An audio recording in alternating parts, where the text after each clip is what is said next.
What's going on, guys? JD's Custom Buggies. A little bit of a melee in the shop, but I actually knocked a good chunk out today, which is kind of cool. Since the last video, which was 8, this being 9. Saturday I wasn't at the shop all day. Went to Tampa Supercross to watch Eli Tomac dominate that race. ET3, baby. And Sunday I got in here and had to catch up on some customer stuff, so we knocked that out. And then this afternoon I had basically open road just to work on this. So right off the bat, I wanted to get the front end out of the way, or at least a part of it. I still have to make the steering shaft, but we got the tie rods done. So that's a major deal. That actually went pretty quick.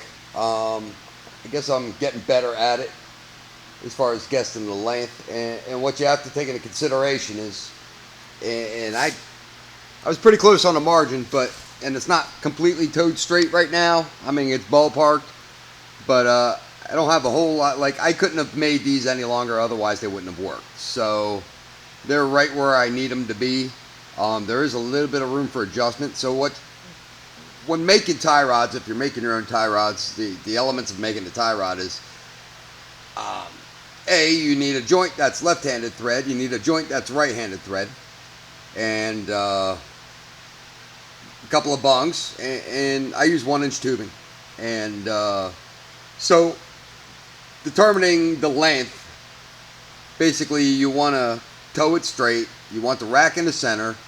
You need a point A to point B measurement from your hook up on the rack, which in this case is the Heim joint, to your center hole of your tie rod tab. In this case, it came to about 17 inches. All right. Then you have to take into consideration you have 2 joints on the end of this thing, so you have to subtract that distance. The jam nuts, and you want to leave yourself 1/4 to 1/2 inch of adjustment. You want some threads exposed. So this is where I'm really close. And I mean, it's not a huge deal. If I had to make just a slightly shorter pair, I would just basically cut one end off and rebolt another bung. I wish I had made them a little bit shorter, but I'm pretty sure they're gonna work fine. If they don't, then we'll just back up a little bit. But so the hardest part is determining how long the piece of tube needs to be. So you have your 2 joints. Take into consideration you need some adjustment. And then you have to figure out the bung, how much the bung is going to stick out of the tube. And then subtract all those elements, or all those numbers, all those figures from your 17-inch length. And that should give you a good ballpark, or what size the tube needs to be. Ended up putting a zip tie here because, like I said, the rack was broken and I was doing some turning back and forth. But everything turns nice and easy. And it all works together. I actually put the buggy on the floor today. It has a pretty good stance to it. The shocks right now are at the lightest preload setting. And they seem more than stiff enough. So, I mean, at this point, they'll be able to adjust stiffer. And chances are, even though they're stiff on the shot, I mean, I actually jumped on the front bumper and bounced up and down on it. And chances are, even me jumping up there at 180 pounds, bouncing up and down or whatnot, and everything rebounds nicely. On the track, it's going to be a different story. So there's plenty of room to stiffen up if we need to.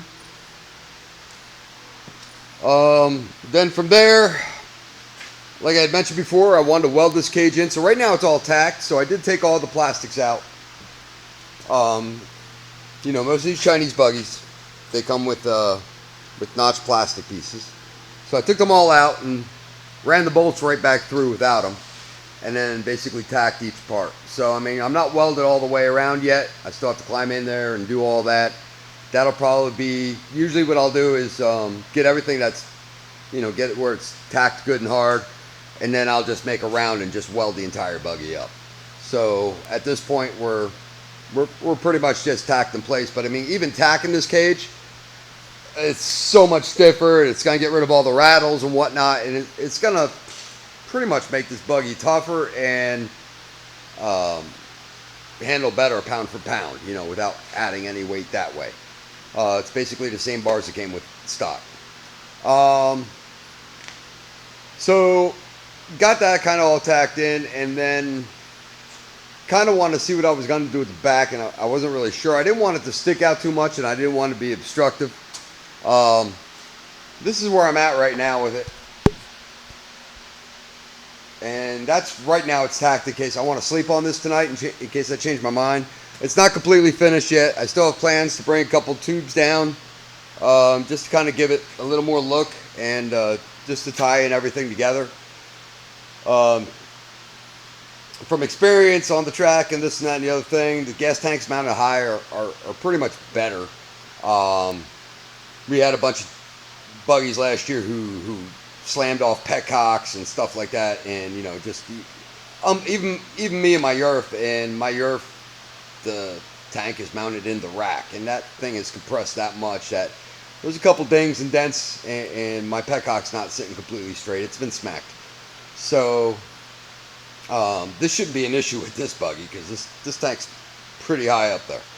The other nice thing about it is I didn't want to stick out too far backwards. You know, it might look a little short in the back, but when it comes down to it, having all this open is beneficial, especially in the pits. If you have to work on this thing at the track, in between races, in between motors or whatnot, the more room that you have and the less stuff that you're bumping your head on, the better.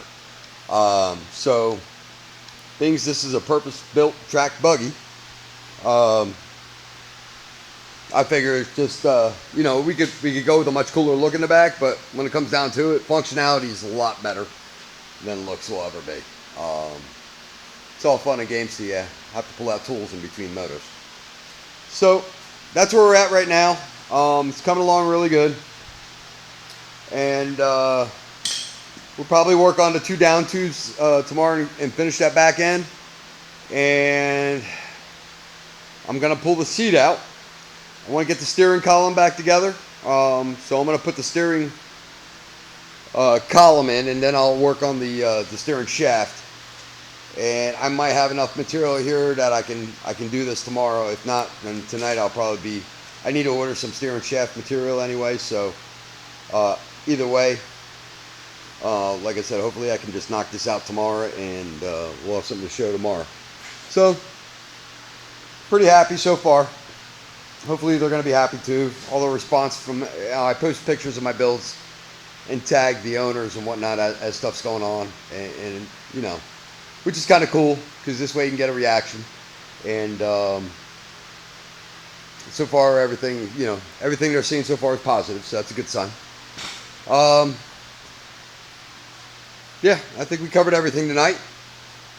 So anyway, thanks guys. Hopefully this is interesting enough. You'll want to hit the like or subscribe button, and if you need parts, go to gotbuggies.com, JD's Custom Buggies Inc. And by all means, if you're browsing on the website, you have any questions, feel free to contact me one way or the other, via Facebook, YouTube, whatever you need to do.